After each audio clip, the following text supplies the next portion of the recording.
At this moment, I am standing in front of you with very, very mixed emotions. First, it was a heavy moment for me and for all those to my generation, because I started remembering the extension of the genocide in our own families. Those who survived became our parents, and we continue to live the same pain and sorrow in our families. The pain of genocide, the uprooting of our people from their ancestral land, the extermination of 1.5 million Armenians, of our brothers and sisters, and on the other side, we heard the august work of Near East Relief and Foundation. As it was said, I come from a location which was an orphanage for many, many thousand orphans who survived, got education, food, and future. I'm sure that many among us will thank Near East Foundation or Relief. Definitely we have to do that. But at this moment, I'm thinking from the other side. I have so many friends who are children of these orphans. And I'm thinking about them who eventually, after their parents graduating from the orphanages, as new generation, they found a successful life because of the work that the Near East Foundation had done. They flourished. They are all over the world, and we thank them on behalf of these people who got their education and their future in different orphanages. And at this moment, I want also to thank, on behalf of His Holiness, Catholicos Arm I, Catholicos of Holy See of Giligia, who is like me and was with me as a student in the same location.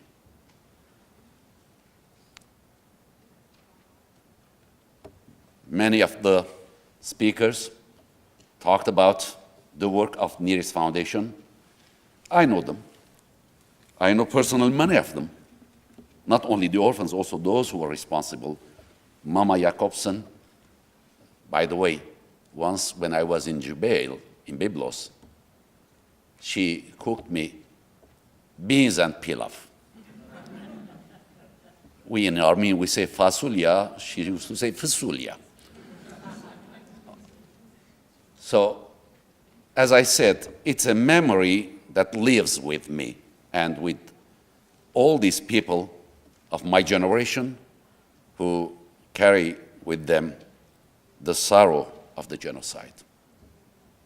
As you know, on the other side, as we're talking about the genocide, not only for the Near East Foundation, as you know, on April 23rd, Catholicos of all Armenians, His Holiness Karakin II, and the Catholicos of the Holy See of Giligia, His Holiness Aram I, in Holy Echmiadzin, they are going to proclaim saints, our martyrs. It's a privilege, first of all. It's a grace of God, as I see the hand of God in the work of the Near East Foundation. Thank God that it started from here, from our country, from Boston. It was the extended hand of God. And what a privilege and grace that those people who were killed in the deserts, in their own countries, in their villages, they are going to be saints. Again, divine providence is here. And I thank all of you, those in the past and now, who work in order to do the work of God in this world. And when we are going to proclaim our martyrs as saints, the canonization of our martyrs, as I said, is the grace of God, and also it's a privilege. But at the same time, and I repeat this one, at the same time, it's a responsibility for all of us. Because we are going to become grandchildren or great-grandchildren of saints. No many people have this kind of grace. We do.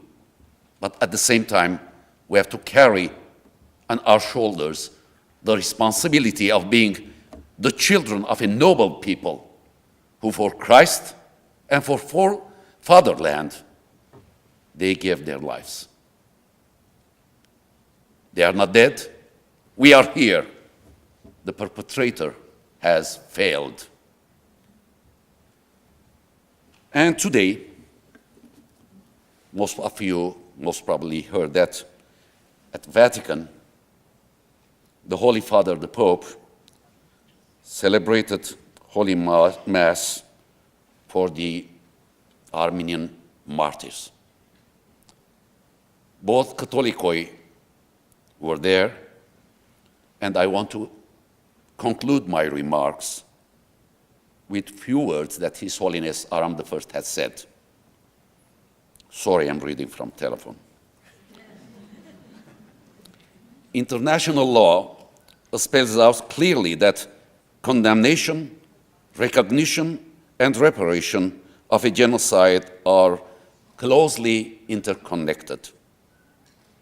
And then, speaking of if he were at the political rally for His Holiness, Aram I said, "The Armenian cause is a cause of justice, and that justice is a gift of God.